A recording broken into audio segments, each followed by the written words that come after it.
Hello and welcome to today's LOL Esports Roundup. We're going to cover the two series from this morning in the LPL and then preview the pair of series in the LPL and LCK for tomorrow.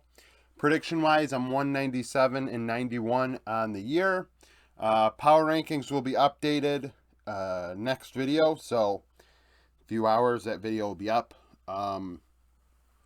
As it stands right now, EDG are fifth in the power rankings. Weibo were ninth.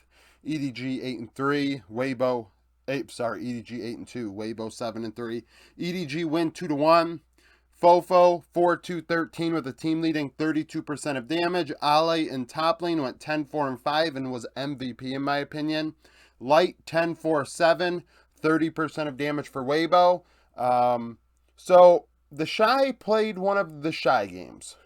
He inted his face off in game one on K-Sante. EDG went top lane early to ensure that Ale had an advantage. And then Ale actually would solo kill the Shy, I believe, 3 times today. And really take it to him. In a matchup that usually ends up on an island, that's how EDG have been playing lately more often than not. Ale on his own. I think depending on who you're against, that can be a good or a bad way to play. Against Weibo, I think that it could be a good way to play, depending on what version of the Shy you are against. They were against an inting version of the Shy in game one that allowed them to actually, allowed Ale to take advantage of that matchup and actually win it. Ale also getting away with a quadra kill on Renekton, I believe, at one point, and then another key double kill later on to really take over the game. I thought he played a fabulous game one. I hope I'm not mixing it up with Zika in game two. Zika played exceptional as well, but didn't get MVP for LNG. Game two, Weibo obviously won game two because EDG won game one, and Weibo won it soundly. Really, EDG didn't have much going for them. Weibo set the tone early and really took it to them. You know, taking every Drake and securing Baron. Xiaohu actually played well in this series, I thought, at times. A couple key Baron, I guess last hits, if you will, with Victor, which extended Weibo's chances in game one and also helped them in game two. I thought Karsa and JJ, Karsa wasn't as impactful as you would have liked him to be, especially based on how he had been the last few series and pretty much all split long, if I'm being honest. Game three, I thought EDG really showed up, and Weibo didn't. It's one of those things where I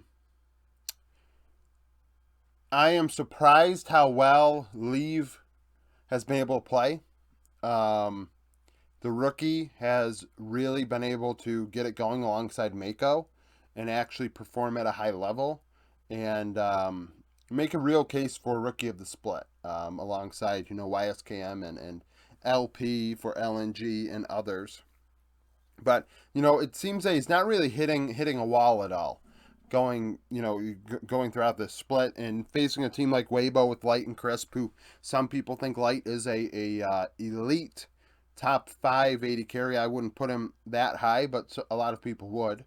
And for Leave to come out of this series, unscathed in that way is a big deal. Because Light still put up good numbers, 10-4-7, 30%. I mean, he showed up. But Leave was able to do what he had to do to get the job done. It was one of those cases where the Shy was not playing at his best. In game two, he played all right, but game one, he was awful, and I thought in game three on Gwen, he was not that good either. Game three, a very, very slow game. I don't think there were 10 kills combined between the two teams. It was one of those games. Really, really boring game three. Top in LNG, top fourth in the power rankings, 8-2. LNG seventh at 8-2. LNG win 2-0. Tarzan was my MVP. Zika 7-3-13, 32% of damage in top lane. Scout 10-2-15 in mid for LNG. And then Rookie 6-7-9, 31% of damage for top. Tarzan on Lee Sin in game one was all over the damn place. His kicks were on point. He made things happen. He was a integral part to their win. And in game two, not as much on the Wukong, but he did play well. A very back and forth game two. I think they were opposite of game three for EDG Weibo. I think there were like 38 total kills in game two. And LNG, Top actually had a chance at one point. At multiple points, but couldn't get the job done. Um, just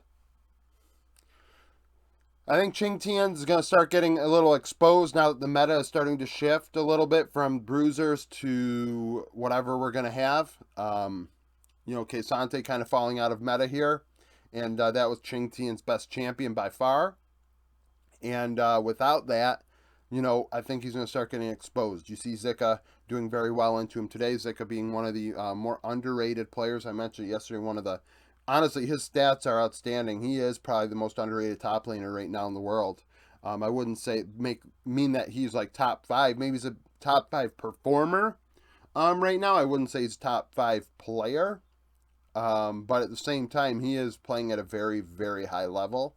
And Ching Tian was no match.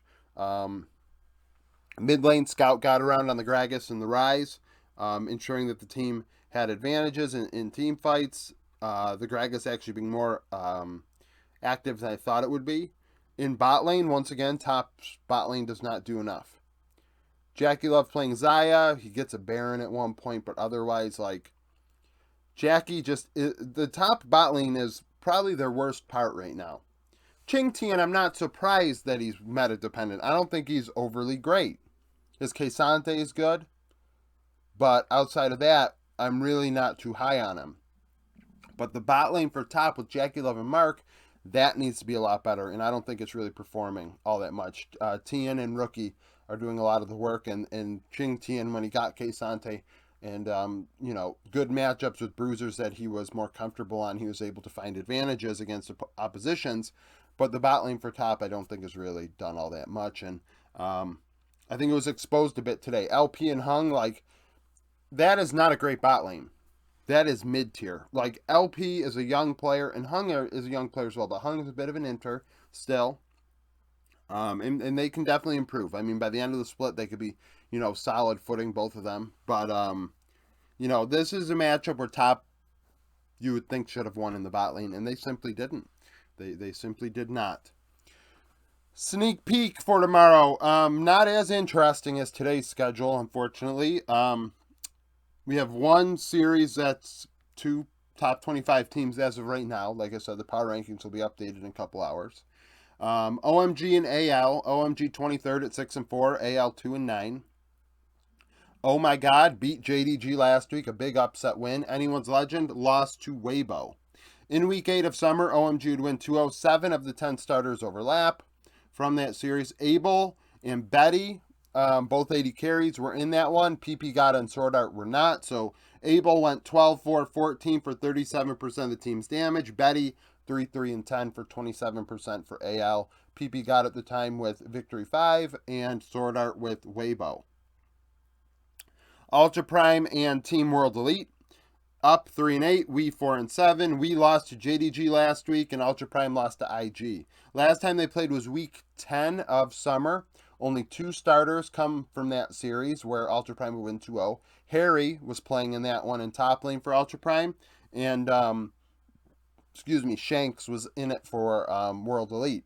However, because both those players weren't highlighted by the Discord, we have Doggo and Balan. Doggo was with BLG, Balan was in retirement.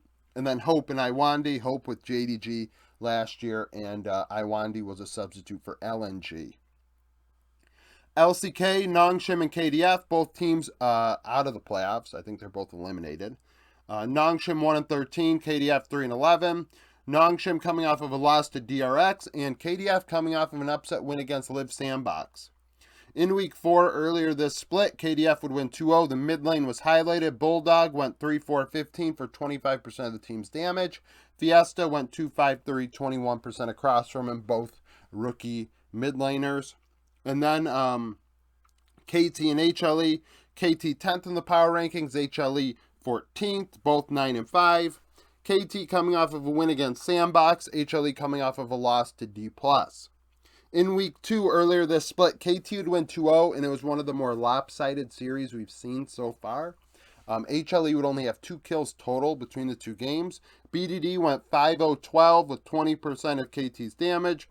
Zeka 030, 19%. Probably Zeka's worst series, HLE's worst series. This was during the inting phase early on in the split. I think HLE are a lot better now than they were then.